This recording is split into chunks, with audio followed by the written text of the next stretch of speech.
Welcome to the Maven Marketing Podcast. Today is Maven Monday. I'm your host, Brandon Welch, and I'm here with Caleb Dad Mode Agee. Dad mode. Dad Mode. He's about to be in Dad Mode.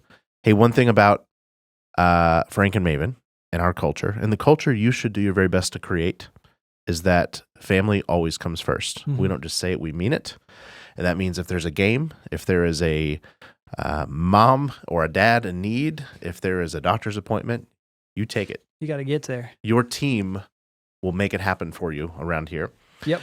And I think as business owners, it's easy to think about, well, what's that costing me? And I would strongly urge you to say, what is it costing you to not do that? Because people don't want a job, they want a life. Yeah. And when you can incorporate your mission and your values and your shared values as like a business with a family or an individual that has a life that is, we're just being honest, is the most important thing. Mm-hmm. Make your business exist to prop that up. Yeah. And so that's good. Caleb's got to run out of here in just a minute, which is why we're bringing you a super snappy but impactful episode. That was my snappy. Yes. Yeah. Amen on a Wednesday. Amen. On a Monday morning, It's Monday morning. Monday morning, right? Yeah. Behind the scenes, you never know where we're recording these, but Yeah. it is a Wednesday today. So, hey, this is the place where we help you eliminate waste in advertising, grow your business so you can achieve the big dream. And hey, we're all about that wasted advertising part. We're just going to come right out with it. I don't think there's a single bigger waste in advertising than what we're about to talk about today. It's a bold statement. That is a very bold statement. And everybody's going, ooh, what is it? I know it's probably it's gotta be direct mail, or it's gotta be some penny power. I don't know why I just came up with that. Some old newspaper that you shouldn't buy anymore or something like that. All that stuff can actually work remarkably well. Hey, the biggest waste, pull out a mirror, it's probably you. In the way you there I said it. Oh man, what did he just do? The way you choose to answer your phone. Yeah. Poor phone etiquette is the biggest single waste in advertising. Did you know that 80% of business communication is still done on the phone? 80% of your sales have some sort of phone interaction. Yeah. I believe it. Yeah, I believe it. I think there would be some people who are like, I don't know. Yeah. But I would say, think about your large, if you're a brick and mortar, if you're in a town and you're providing a service to real folks and not like robots and things like that, it's still phone driven. Yeah. And if it's not, it should be. Yeah. Unless you're selling software or something like that. Can I get a hold of somebody, right? Yep. Customers are 4 times more likely to switch to a competitor or away from you to a competitor if a phone interaction is poor. And it happens lickety split. It happens. Yeah. Did you know how she talked to me? Like, well, they ought to know better than that. Or can you believe that? Like, just all you got to do is say one wrong thing to send somebody in the wrong direction, and they're out on the loose buying from somebody else, right? Yeah. What else do you know about phone etiquette? On average, it takes 6 times more to gain a new customer than to retain one through good service. Costs 6 times more. If you lose that customer today, it's going to cost you 6 times what it cost you to get them in the first place, or just to keep them happy. Yeah. And phone-trained employees generate 20% higher revenue per call. Yeah. This is done, all this data came from Ring Central, a phone, gurus of phone etiquette and all that. So we're going to give you, everybody knows this. This is not new information. Everybody has had their own personal experience. This is backed up by your life and how you prefer to be treated. But just in case you haven't heard it in a while, or in case you have a team that you just want to say, hey, let's make sure we're doing these things, we're going to give you some no-dust stuff. But I guarantee you that you are probably... you have an opportunity to polish at least one of these things. I think when you reiterate your standards and your expectations, then you have it clearly spelled out. And then when somebody falls below that, we all can help. It's not, obviously you could have a correctional conversation, but we can all help each other rise to that standard, right? Like, think about like Chick-fil-A, they have very clear standards. Yeah. And I promise you, it's not a manager every time who's saying, hey, don't forget to say my pleasure after they say thank you. The guy or gal in the next lane is saying, hey, you missed that. To the new guy, And so Zig Ziglar said, training is a lot like bathing. We recommend it daily. That's right? good. That's good. So in the spirit of Zig, we're going to recommend you do these things daily, reinforce these standards. Hey, number 1 is run to the phone.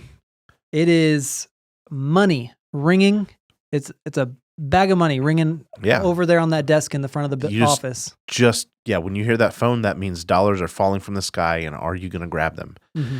And it's like the analogy I've done in some sales trainings, and we've had some clients that had some pretty poor phone experiences, and I walk up to them and I hand them $200, and I say, if I handed this to you, and you wadded it up and went and threw it out on the street, would that be in any way reasonable? Would you ever do that? Mm-hmm. No, you'd probably put it in a safe place, wouldn't you?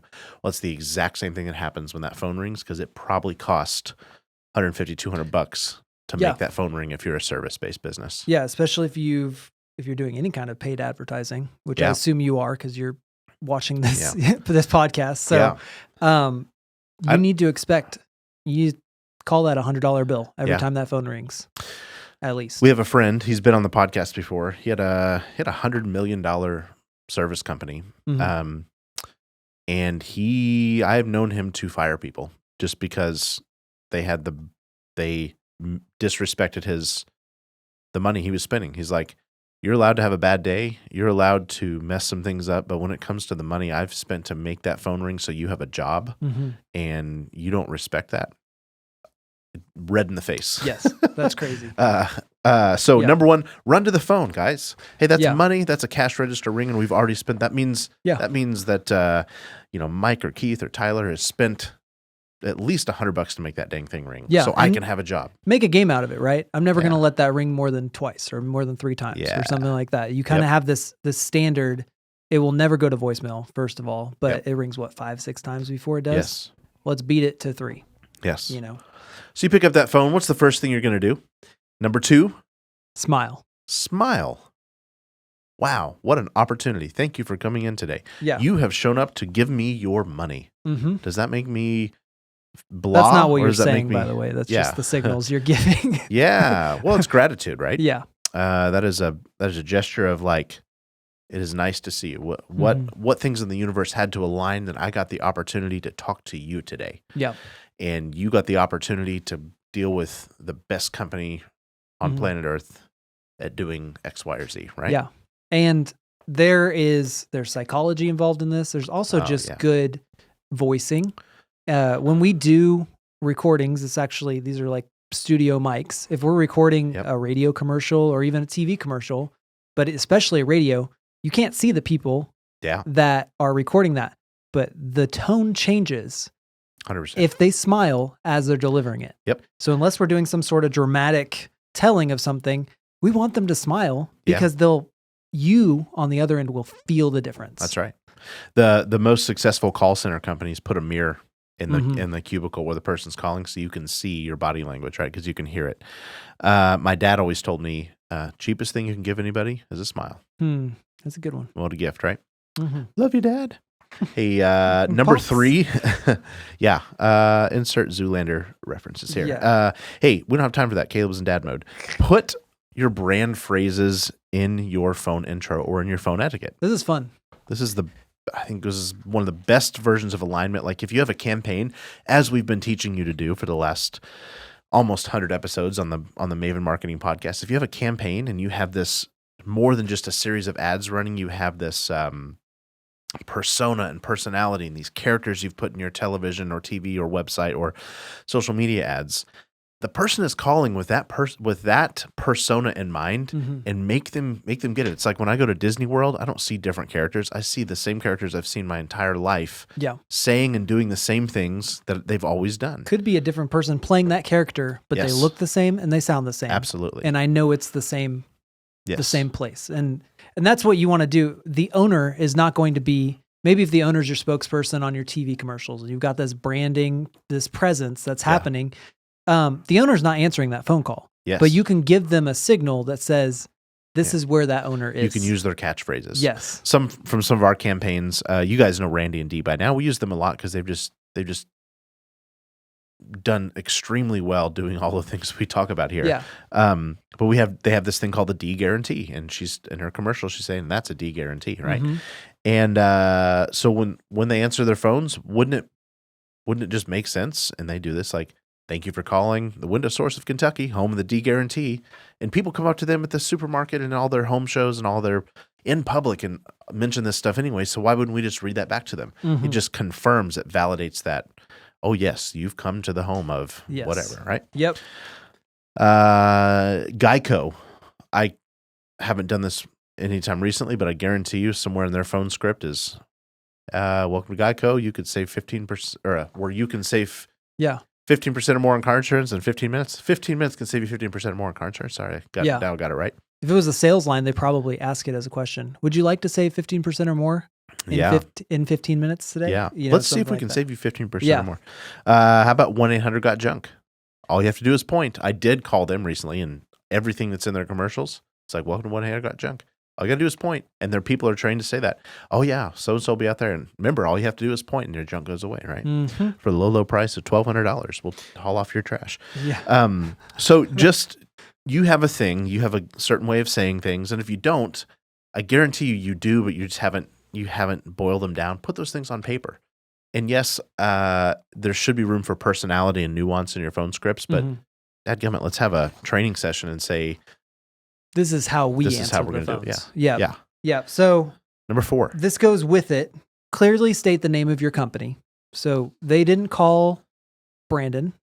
No. They might be calling for Brandon, but they called Frank and Maven. So we're going to make sure we answer the name of the company. And then if I answered the phone, I'm going to state my name. Yeah. And so what we want to make sure that they have a personal connection with me, the person who's answered the phone, because I'm going to help them today. Yes. And so we've heard different people answer the phone without their company name, which I don't like at all. It's like, hey, this is Donnie. Yeah. You're like, this is Donnie. Yeah. No. My goodness. Or if you have salespeople who have direct lines that answer the phone, make sure they just assume it's a sales call and say the business name and then say their name. Yes. That's important. I have a friend, his name's Randy, and he always answers the phone professionally. Like, he knows it's me, like it's a buddy. He's like, this is Randy, how can I help you? And I'm like, I know it's Randy. And I knew.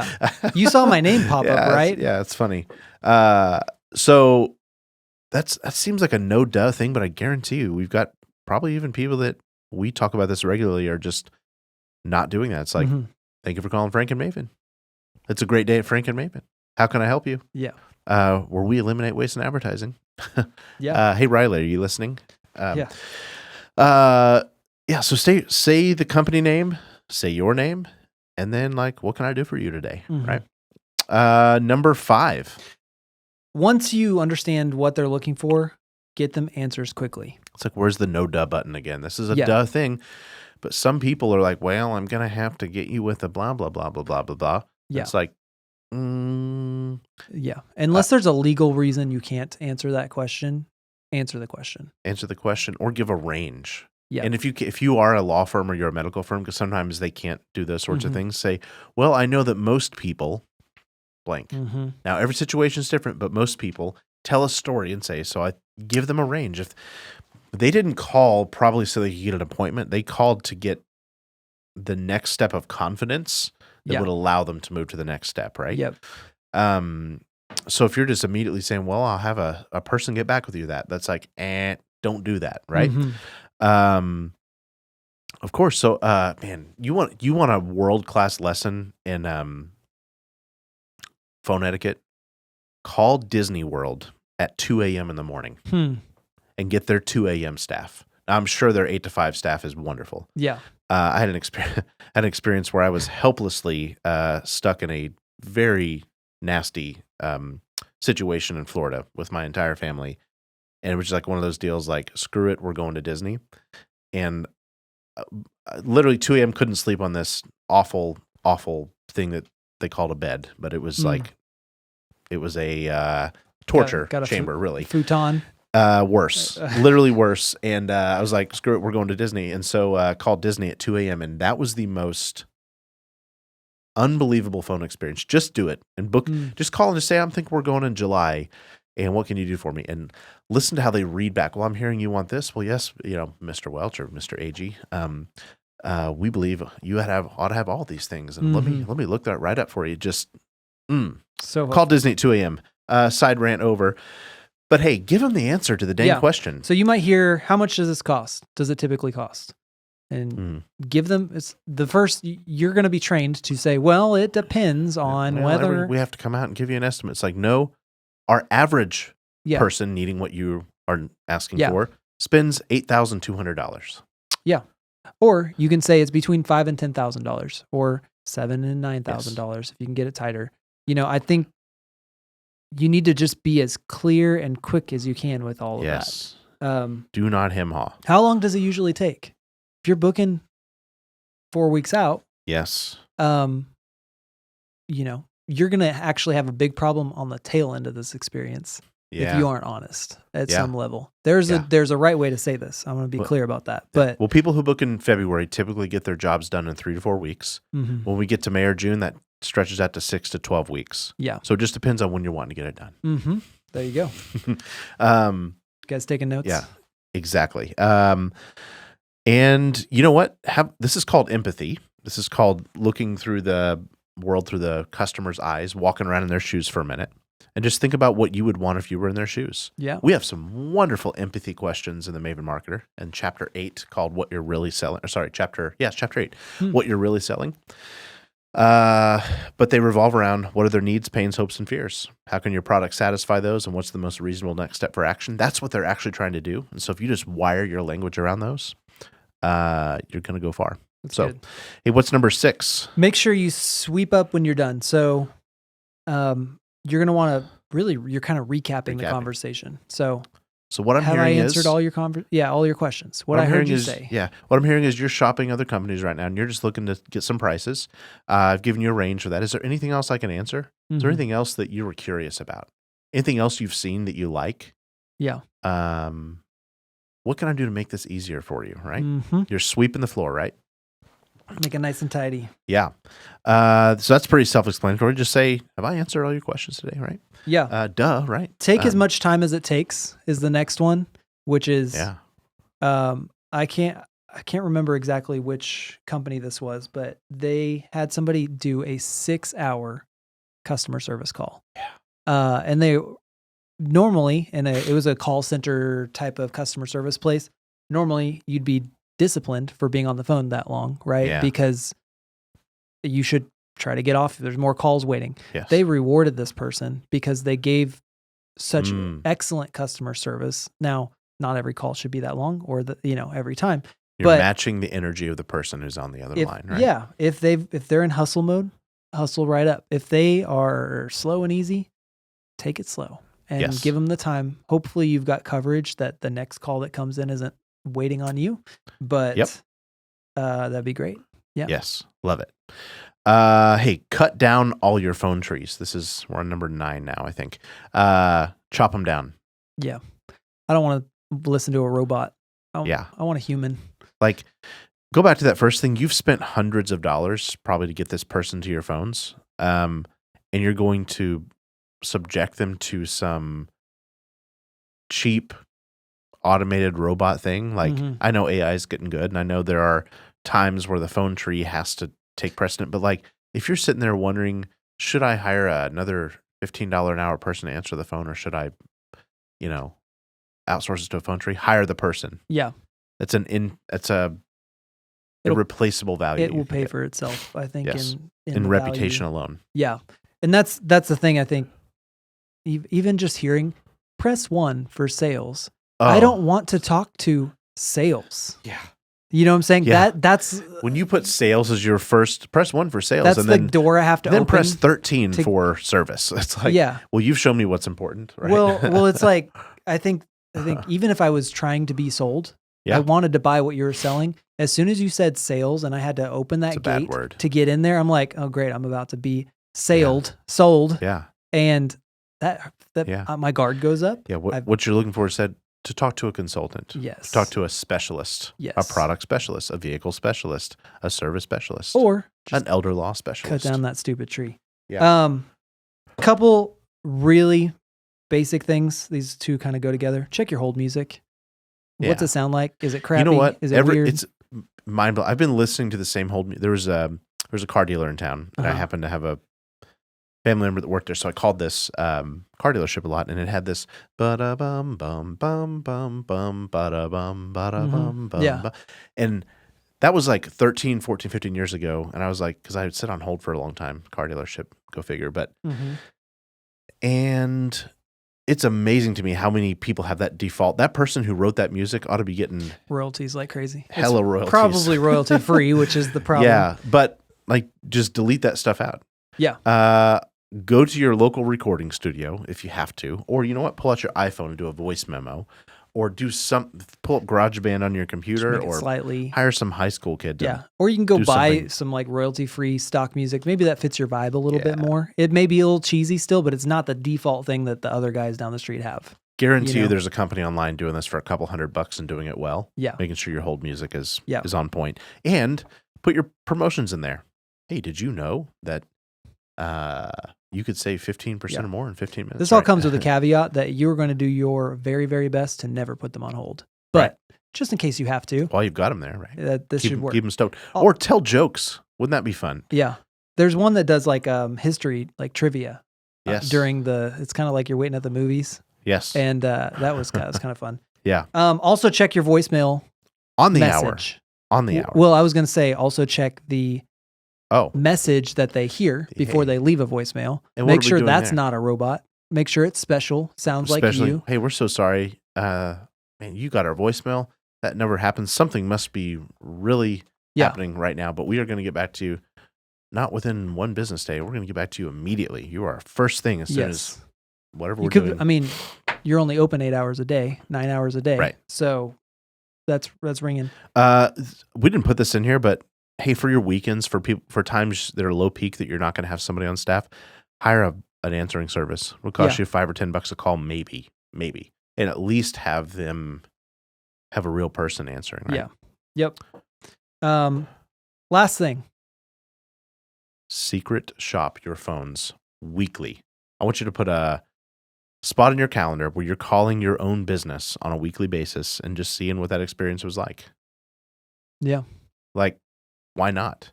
And it's really, it's like checking your bank account.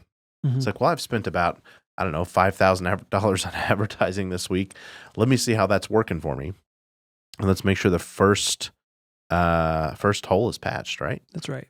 I mean, you make sure there's gas in your car. You make sure there's not nails in your tires. This is basic stuff, right? Mm-hmm. Not sure if that analogy was tracking, but you get it. Hey, guys, that's the biggest waste, and you can fix it for free. You just have to put a little bit of effort into it.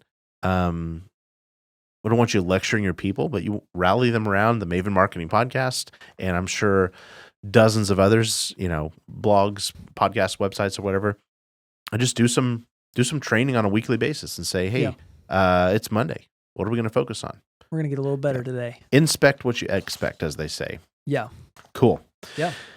If you know somebody that needs to hear this, send it with grace and say, hey, I found some value in this. I think you will too. Yeah. Not you need to hear this. Yeah. Right? But forward them this link. And while you're at it, if it did something for you, please give us a little like and a subscribe, because we're going to be delivering more and more stuff for a really long, long time. We are here for you. We are in the game of entrepreneurs.